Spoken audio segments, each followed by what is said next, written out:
लड़की का कॉन्सेंट शामिल होता है ना, जो कि लड़कों को भी पता है, क्योंकि उन्होंने अपनी बहनों के माइंड में भी ये जाते हुए देखा है। मान लीजिए इस चीज को कि मुआशरे में ये सब कुछ हो रहा है और जब तक हम इस पे बात नहीं करेंगे तब तक हम इसका हल नहीं निकाल सकते। लेकिन चीजें गलत तो हो रही है ना, तो उसे एड्रेस तो करना पड़ेगा। लड़के सिर्फ और सिर्फ लड़कियों के साथ ताल्लुक फिजिकल होने के लिए बनाते हैं, ये एक क्वेश्चन आया है और उन्होंने काफ़ी डिटेल में इस पे बात की है और काफ़ी चीज़ें बताई हैं। ना तो मैं उनका नाम बता सकती हूँ, ना ही वो बातें शेयर कर सकती हूँ। इसीलिए हम डायरेक्ट उस मुद्दे पे आते हैं कि अगर कोई ऐसा करता है तो एक परसेप्शन है जो एक लड़की ने मेरे साथ शेयर किया है। मैं इस चीज़ से बिल्कुल डिनाई नहीं करूँगी, वो इसलिए कि उनके साथ कुछ हुआ होगा तो उन्होंने कहा है। 100 में से अगर कोई एक लड़का भी ऐसा है जो कि इसलिए किसी के साथ रिलेशनशिप बनाता है तो हम उसको मानेंगे और उसका हल निकालेंगे कि वो होता क्यों है।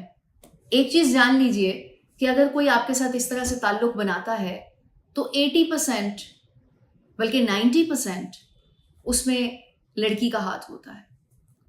हमारे यहाँ कोई जबरन चीजें नहीं होती हैं, इक्का दुक्का चीजें ऐसी हैं जो कि ज्यादती हो गई या फिर कोई आपके साथ जबरदस्ती कर रहा है।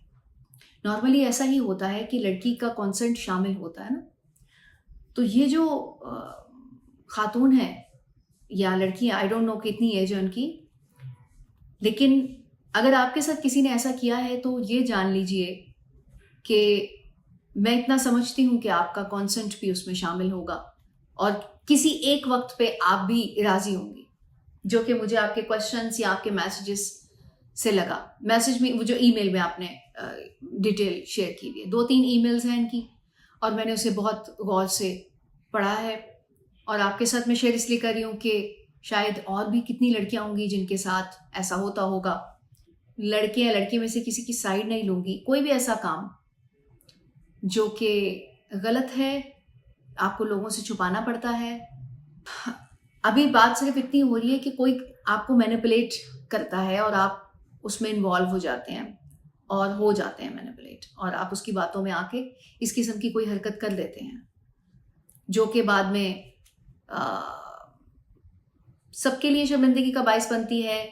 उससे ज़्यादा मैटर करता है कि आपकी मेंटल स्टेट पर असरअंदाज होती है और आप सोचते हैं कि आपने कुछ ऐसा जो कि आपके पास बहुत कीमती था किसी को दे दिया।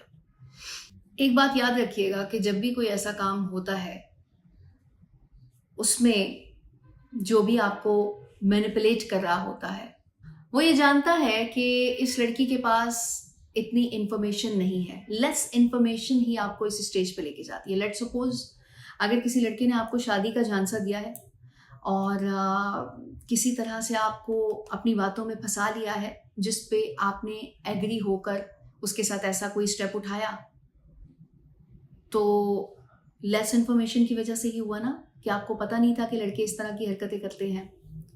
मैं उनकी बात कर रही हूँ जो कि करते हैं, तो इसलिए प्लीज सारे ना माइंड कीजिएगा कि जी लड़कों के बारे में ऐसी बात हो रही है। मान लीजिए इस चीज को कि मुआशरे में ये सब कुछ हो रहा है और जब तक हम इस पे बात नहीं करेंगे तब तक हम इसका हल नहीं निकाल सकते। दूसरी चीज, हमारे यहाँ लड़कियों को शायद शुरू से ही, बचपन से ही ये माइंड में डाला जाता है कि बेटा तुम्हें एक अच्छा लड़का मिलेगा, तुम उसके घर जाओगी और फिर तुम्हारी जिंदगी सुखी हो जाएगी। और ये भी कहीं ना कहीं हमारे एटमॉस्फेयर से लड़कियों के माइंड में चला जाता है कि अच्छा लड़का मिलना बड़ा मुश्किल होता है, तो उनके अंदर एक तलब होती है, तलाश होती है कि कोई अच्छा लड़का मिल जाए। और जब सारी लड़कियों को इस तरह फीड किया जाता है, जो कि लड़कों को भी पता है, क्योंकि उन्होंने अपनी बहनों के माइंड में भी ये जाते हुए देखा है कि इस तरह की तरबियत हो रही है, बहनों के माइंड में या कहीं और भी। ठीक है, मैं ये नहीं कह रही कि जानबूझ के लड़के इस तरह की हरकत करते हैं। बाज़ औक़ात देखिए कि आपकी फैमिलीज मैच नहीं करती या वो चीज़ नहीं हो पाती, शादी नहीं हो पाती या शादी नहीं हो सकती, तो वो जानते होते हैं कि ऐसा कुछ नहीं हो सकता, लेकिन उनको लड़की पसंद है तो फिर वो मैनिपुलेशन का रास्ता इख्तियार करते हैं। हम किसी भी नेगेटिविटी की तरफ नहीं जाएंगे, लेकिन चीज़ें गलत तो हो रही हैं ना, तो उसे एड्रेस तो करना पड़ेगा। ऐसे सिचुएशन में कि आपसे कोई फायदा ना उठाए, आपको इन चीज़ों को समझना होगा। नंबर 1, रिस्क की जिम्मेदारी अल्लाह पाक ने ली हुई है, हम उसी के पीछे भागते हैं। जोड़ों की जिम्मेदारी भी अल्लाह पाक ने ली हुई है, लेकिन हम उसी के पीछे भागते हैं। तो एक चीज तो समझ लीजिए कि जो चीज आपकी है वो आपको मिलनी ही मिलनी है, चाहे वो आपकी उम्र के किसी हिस्से में मिले, आपकी जिंदगी के किसी स्टेज पे मिले। तो ये जो खौफ है ना, वो आपको खुद से उस मैनिपुलेशन के दायरे में जाने पर मजबूर करता है। तो जब इस खौफ को आप अपने दिल से निकाल देंगी तो तब इस किस्म के काम नहीं होंगे। मैं फिर यही कहूंगी कि चीजें गलत, सही, गुनाह, सवाब, इन सब से हटके जो चीजें हो रही हैं, मेरी कोशिश होती है कि उनको एड्रेस किया जाए, क्योंकि लोग मुझसे पूछते हैं सवाल, तो हम उसको डिस्कस करके उसके सोल्यूशन की तरफ जा सकते हैं और इस रेशियो को कम कर सकते हैं। ये एक ही पॉइंट है जिस पे हमें फोकस रखना है, तो तब इस तरह के वाकयात नहीं होंगे।